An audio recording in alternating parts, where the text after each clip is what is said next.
I still remember the smell of smoke, the way the air felt heavy and thick, like someone was sitting on my chest.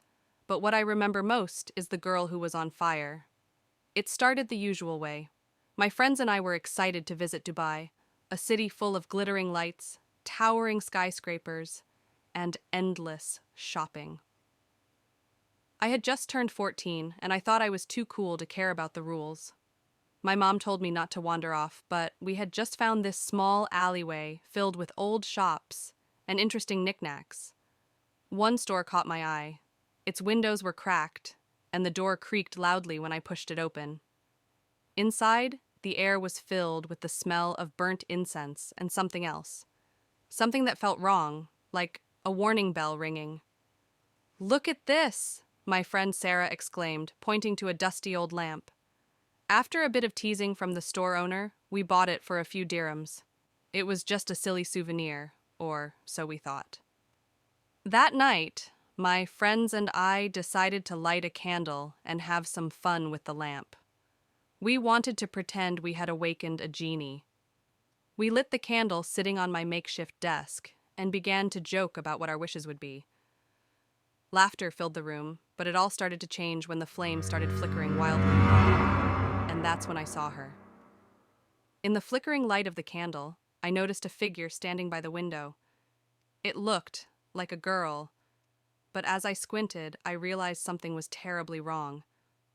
The girl was surrounded by flames, yet seemed untouched.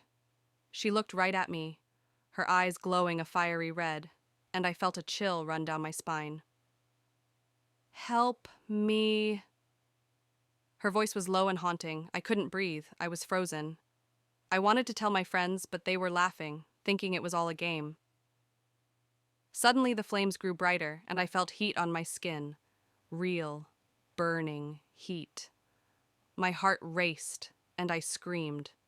"What's wrong?" Sarah turned around, and when she saw the figure, her face turned pale.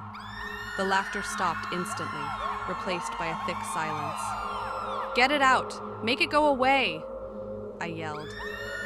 The girl stepped closer, the flames dancing around her. Her smirk turned into a frown, and I glimpsed something terrifying. Fear mixed with anger. "We're sorry," shouted Jenna, my other friend. "We just wanted to play."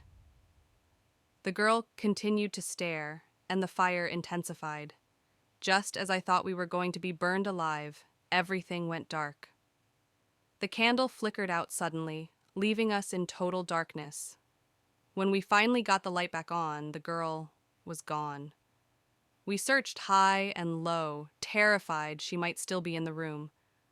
But she hadn't taken my friends. She focused on me. That night, I couldn't sleep. Every creak of the building made me jump.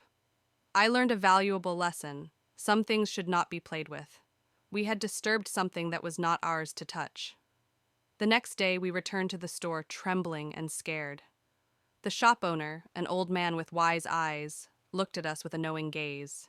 He quietly accepted the lamp back and said, "This is not a toy. You must respect what you do not understand."